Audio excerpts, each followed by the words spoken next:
Good morning friends. आज zoology practical में हम गर्डिल्स लिम्ब बोन्स के बारे में चर्चा करेंगे। वर्टिब्रेट्स की जो मेखलाएं हैं और अग्रपाद और पश्चपाद की जो पादास्थियां हैं उनके बारे में हम चर्चा करेंगे। तो सबसे पहले स्टार्ट करते हैं मेढक की अंशमेखला और उसकी अग्रपादास्थियां।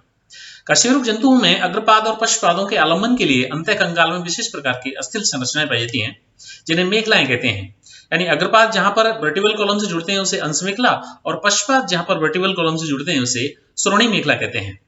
तो यानी कंधे की अग्रपाद की संरचना पेक्टोरल गर्डिल और पश्चपाद वाली जो संरचना है उसे पेल्विक गर्डिल कहते हैं। मेढक के कंधे और अग्रपाद में पाई जाने वाली जो अंशमेखला और अग्रपादास्थियां हैं वो आगे वाले पैरों की होती हैं। उसकी सबसे पहले पेक्टोरल गर्डिल ऑफ फ्रॉग की बात करें तो उसके कैरेक्टर्स इस प्रकार हैं। ये वक्ष गुहा या कंधे और दोनों अग्रपादों के बीच में पाई जाने वाली मेखला होती है जिससे दोनों अग्रपाद जुड़ते हैं।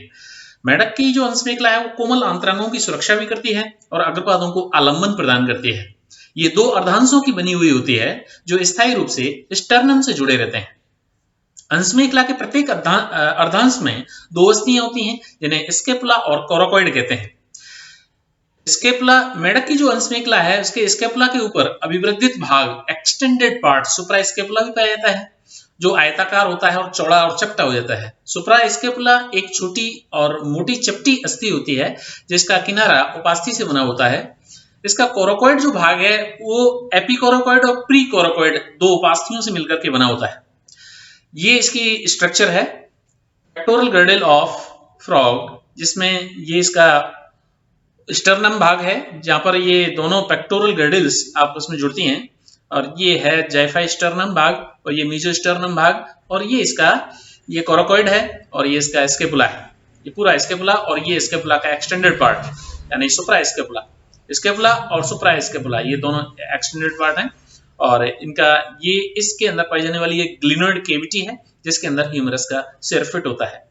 तो ये दोनों अर्धांश इसमें जोड़ करके दिखाए गए हैं। तो ये एक अर्धांश को इसका एक अंशमेखला कहा जाता है।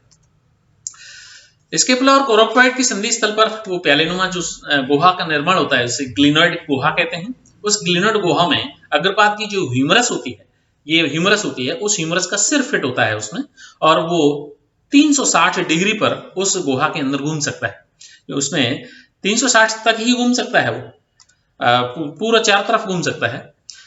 उसके बाद में वेरेनस की अंशमेखला की बात करें तो पेक्टोरल गर्डिल ऑफ वेरेनस में उसके कैरेक्टर्स इस प्रकार हैं। ये वक्ष गुहा में कंधे में और दोनों अग्रपादों के बीच में पाई जाने वाली मेखला होती है। अग्रपादास्थियां और उससे जुड़ी हुई जो मांसपेशियां हैं उनको सहारा देने का काम करती है। ये दो अर्धांशों से बनी होती है, स्थायी रूप से स्टर्नम से जुड़ी हुई होती है। अंशमेखला के प्रत्येक अर्धांश में दो अस्थियां होती हैं, स्केपुला और कोरोकॉइड। ये धड़ के अग्रभाग में उपस्थित होती है। स्टर्नम और पसलियों के सहारे हृदय और फेफड़े यानी आंतरिक अंग जो कोमल अंग हैं उनको सुरक्षा प्रदान करती है। अंशमेखला के स्केपुला के ऊपर अभिवृद्धित भाग एक्सटेंडेड पार्ट सुप्रा स्केपुला भी पाया जाता है जो आयताकार होता है, चौड़ा होता है और कैल्शियमीभूत हो जाता है। सुप्रा scapula is more or less rectangular of thin calcified cartilage with a free distal border. It articulates proximally with the scapula and the distal border is free. तो कोरोकॉइड का जो बाहरी सिरा है वो एपिकोरोकॉइड कहलाता है यानी एक्सटेंडेड पार्ट है कोरोकॉइड का, उसे एपिकोरोकॉइड कहते हैं।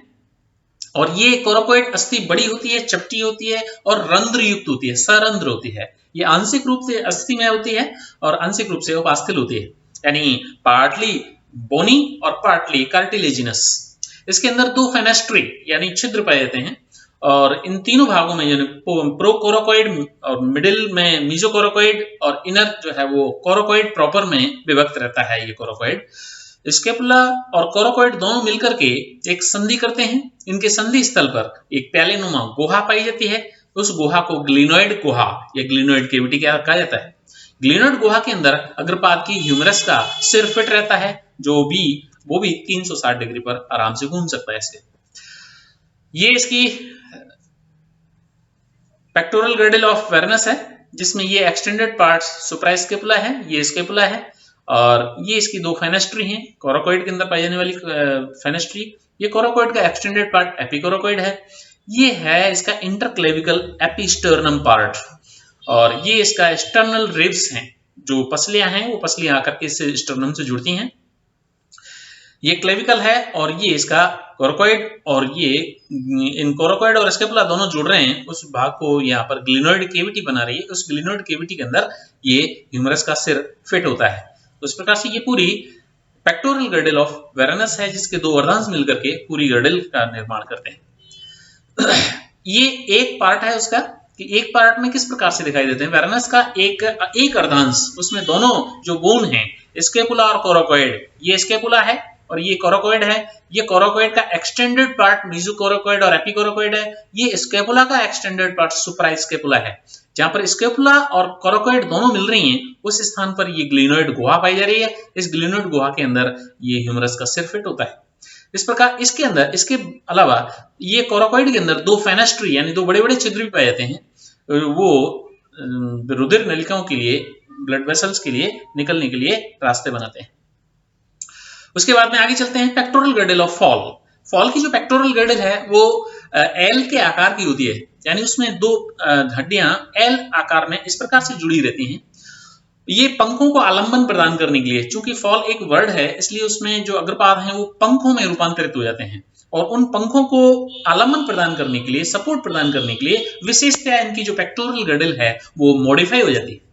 ये कोरोकोइड और स्केपुला दोनों अस्थियों से मिलकर बनी होती है और ये एक दूसरे के समकोण पर जुड़ी रहती हैं, और जहां पर ये दोनों अस्थियां जुड़ती हैं उस स्थान पर एक गुहा का निर्माण होता है, उसे जो है ग्लिनोइड केविटी कहते हैं।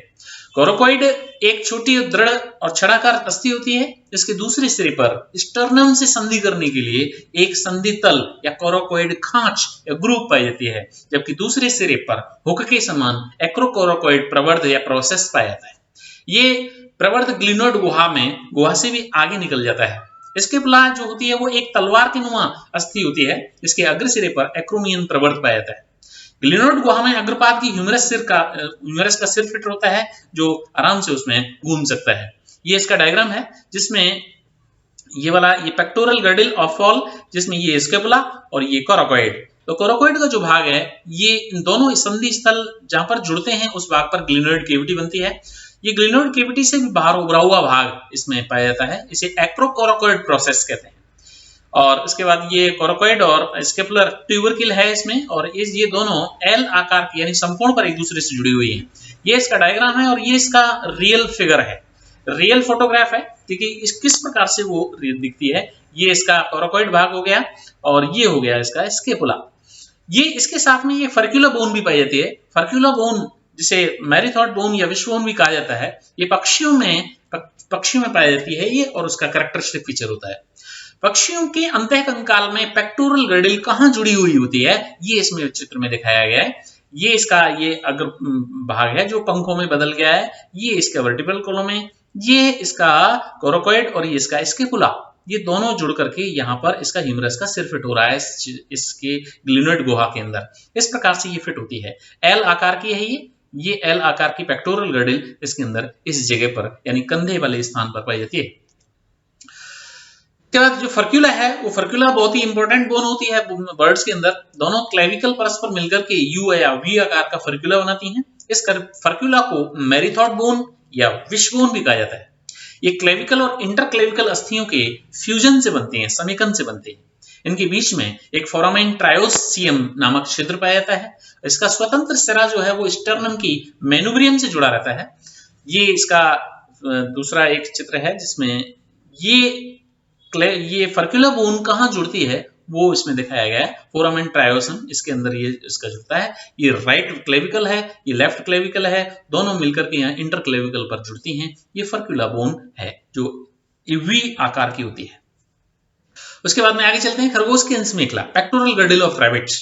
पेक्टोरल गर्डल ऑफ रैबिट जो है, रैबिट चूंकि मैमल्स होता है और वो दोनों पैरों पर तेज दौड़ सकता है, तो इसलिए उसकी जो पेक्टोरल गर्डल है वो काफी विकसित प्रकार की होती है और मजबूत होती है, पूरी तरह ओसिफाइड होती है। खरगोश की अंश मेखला दो समान अर्धांशों से बनी होती है दूसरे एनिमल्स की तरह। अंश मेखला का प्रत्येक अर्धांश जो है दो अस्थियों से मिलकर बना होता है, जिसे स्केपुला और कोरोकोइड कहते हैं, और क्लेविकल में भी उसमें पाई जाती है। इसमें एक त्रिभुजाकार अस्थि पाई जाती है जिसका अधिकांश भाग स्केपुला बनाती है। इसके शीर्ष भाग पर ग्लिनोइड गुहा पाई जाती है जिसमें अग्रपाद का ह्यूमरस का सिर फिट होता है। इसकी बाह्य सतह पर ऊर्ध्वाधर एक कंडक पाया जाता है जो आगे की तरफ निकला रहता है, उसे मेटाक्रोनियल प्रोसेस कहते हैं तथा एक्रोनियल प्रोसेस में विभाजित हो जाता है आगे चल करके। कोरोकोइड जो प्लेट है वह हुक के समान कोरोकोइड प्रवर्ध के रूप में पाई जाती है और ग्लिनोइड गुहा से आगे निकल जाती है। ये भी स्केपुला का पिछला जो चौड़ा भाग है उसे पतली उपास्थि के रूप में, एक पतली पट्टी के रूप में एक सुपरा स्केपुला पाई जाती है। क्लेविकल एक पतली छड़नुमा वक्रित और कलामय अस्थि के रूप में होती है। स्टर्नम की मेनुब्रियम तथा स्केपुला के एक्रोमियन प्रवर्ध से जुड़ी रहती है। ये इसका एक फोटोग्राफ है जिसमें ये डायग्राम है और ये इसका रियल फोटोग्राफ है। ये चौड़ा जो भाग है इसका, ये है इसका स्केपुला और ये इसकी कोरोकोइड। स्केपुला और कोरोकोइड, स्केपुला पूरा बाहर निकला हुआ फावड़े के समान चौड़ा संरचना पाई जाती है। ये इसका सुप्रा स्केपुला है जो एक्सटेंडेड पार्ट है इसका, ये वाला सुप्रा स्केपुला और ये स्केपुला। और यहाँ पर स्केपुला और कोरोकोइड दोनों जहां पर जुड़ती हैं उस जगह पर ये ग्लिनोइड कैविटी जहां पर ह्यूमरस का सिर फिट होता है। ये दूसरा एक एक्रोमियन प्रोसेस, इसमें अगर देखें तो इसमें भी वही चीजें हैं। ये कोरोकोइड्स प्रोसेस है, ये ट्यूबरक्युलम सुपरग्लिनोइडल और ये है सब स्केपुलर रोसा और टाइसन। तो ये सब कुछ इसके बारे में हमने पेक्टोरल गर्डल ऑफ वर्टिब्रेट्स की थी। Thank you very much.